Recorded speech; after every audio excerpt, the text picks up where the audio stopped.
News 24 घडामोडी, श्वास चालू घडामोडींचा।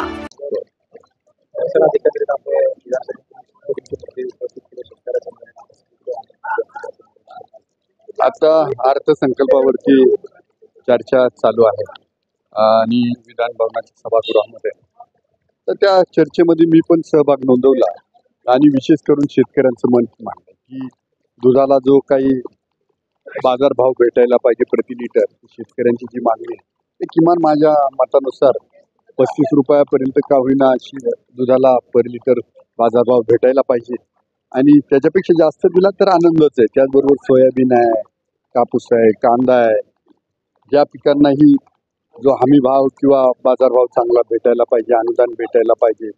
शेतकऱ्याचा भात आहे, भाताला चांगला बाजारभाव भेटायला पाहिजे। कारण आपण मागं पाहतोय की मागच्या ज्या निवडणुकांमध्ये जो काही लोकसभेच्या अडचणी आल्या तर मला वाटतं शेतीमालाचा किंवा दूध दराचा बाजारभाव हा एक मुद्दा होता आणि त्या दृष्टीनं मला वाटतं सरकारनं पाऊल उचललेले आहेत आणि माझ्या दृष्टीनं आदिवासींचं जे 9.35% जे बजेट आहे ह्या वेळेला आतापर्यंत 54 वेळा आदिवासी किंवा जे बजेट मांडण्यात आलं त्यातलं आदिवासींचं बजेट 9.35 जेव्हापासून वेगळं करण्यात आलं तेव्हापासून फक्त 2दा हे बजेट वापरण्यात आलं होतं। आता तिसऱ्यांदा अजितदादा पवार साहेबांच्या काळामध्ये हे बजेट वापरण्यात आलंय। त्याचबरोबर आदिवासी जागतिक दिनाची 9 ऑगस्ट हा जागतिक आदिवासी दिन आहे आणि त्यानिमित्तानं त्या दिवशी सुट्टी असावी ही पण मी मागणी केली आहे। मला खात्री आहे की त्या दृष्टीनं हे सगळं अंमलात येईल।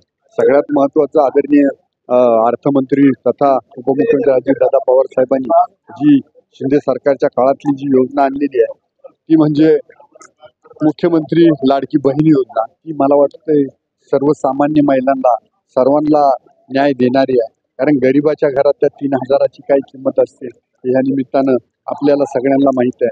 त्यामुळे नक्कीच येणारे प्रत्येक दिवस प्रत्येक महिना हा गरिबासाठी सर्वसामान्यांसाठी खूप आनंददायी असणार आहे, कारण रेशन भेटते आता घरामध्ये 2-5 हजार रुपये येणार आहेत म्हणून अजून चांगली गोष्ट आहे। आणि सगळ्यात महत्त्वाचं आरोग्याच्या दृष्टीनं जी मुख्यमंत्री सहायता निधी दिला जायचा किंवा दुसरी महात्मा फुले जीवनदायी योजना होती ती फक्त सुरुवातीला 1.5-2 लाखापर्यंत होती, 2.5 लाखावरती, परंतु ती योजना आता 5 लाख रुपये करण्यात आली आहे। त्याच्यामुळं नक्कीच ज्या काही ऑपरेशन्स असतील किंवा बाकीचे आजार असतील यांच्यावर उपचार करायला खूप मोठं सहाय्य गोरगरिबांना भेटणार आहे। माझ्या दृष्टीनं हा अर्थसंकल्प युवासाठी आहे, महिला भगिनींसाठी आहे, विद्यार्थ्यांसाठी आहे, विद्यार्थ्यांसाठी आहे आणि गरिबापासून श्रीमंतापर्यंत आहे। त्यामुळं या अर्थसंकल्पाचं स्वागत केलं आणि चर्चेत सगळीकडनं म्हणजे विरोधकांना प्रश्न पडतो का आता याच्यावर काय बोलायचं, मग ते जातीपातीचं राजकारण काढून काहीतरी कुरघोड्या करण्याचा प्रयत्न करतायत, पण त्याला जनता जुमानणार नाही आणि नक्की विकासाबरोबर आहे। धन्यवाद।